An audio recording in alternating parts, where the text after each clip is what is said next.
همین میوه خرما، میوه عربی، این میوه در عربستان در جاهای گرمی میسبزد میروید. انا نصر بگی همین میوه خرما که در عربستان، این درخت میوه خرما بسیار زیاد است، در گوشه و کنارش بسیار است. در تاجیکستان این میوه بسیار مردم تاجیک دوست می‌دارند. انا حکومت امارات متحده عرب برای یک میوه، برای یک درخت همین میوه زیاده در یک سال زیاده حکومت چی بگم؟ همین میوه خرمای عربی که در تاجیکستان بسیار مقبول است و مردم بسیار دوست می‌دارند.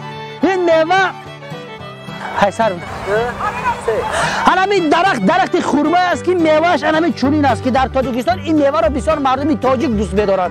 در عربستان این میوه بسیار زیاد است. درخت میوه حکومت امارات متحده عرب برای نگاه داشتن یک درخت همین میوه خرما در یک سال زیاده از $5000 مصرف میکنه که تا همین درخت حیات داشته باشد.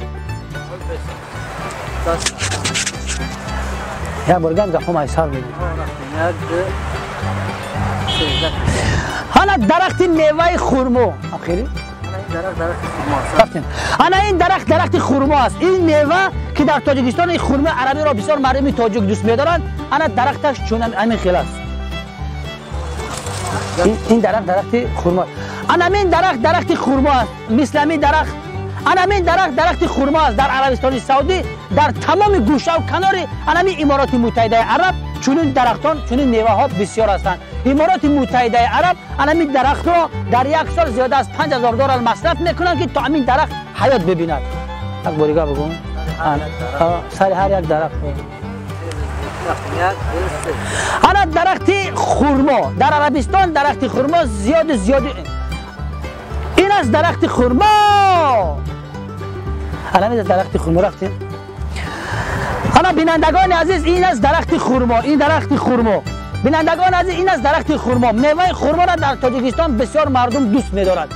حکومت امارات متحده عرب در یک سال بینندگان عزیز این از درخت خرما، این میوه خرما را در تاجیکستان بسیار مردم تاجیک دوست می‌دارند. در امارات متحده عرب سر درخت همین خرما زیاد هستند. حکومت امارات متحده عرب برای یک درخت زیاده است در یک سال زیاده از $5000 مصرف میکنند که تا این درخت حیات باشد. خب بینندگان از این درخت از درخت خرما، این میوه خرما را در تاجیکستان مردم تاجیک بسیار دوست می‌دارند.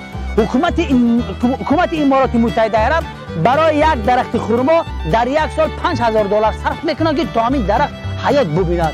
بسیار شیرین است و بامزه.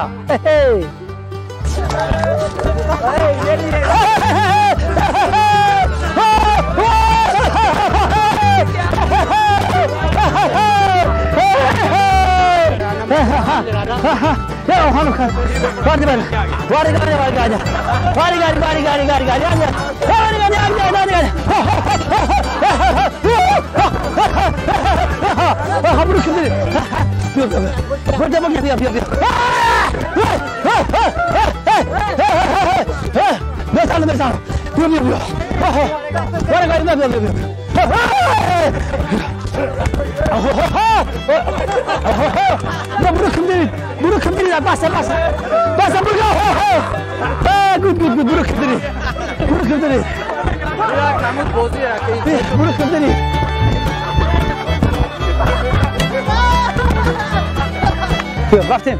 در اینجا مردم پاکستان یک نمود بازی داشتن که همراه مردم پاکستان ما بازی کردیم. راستیگه بازیشان یکان معنی نکرد.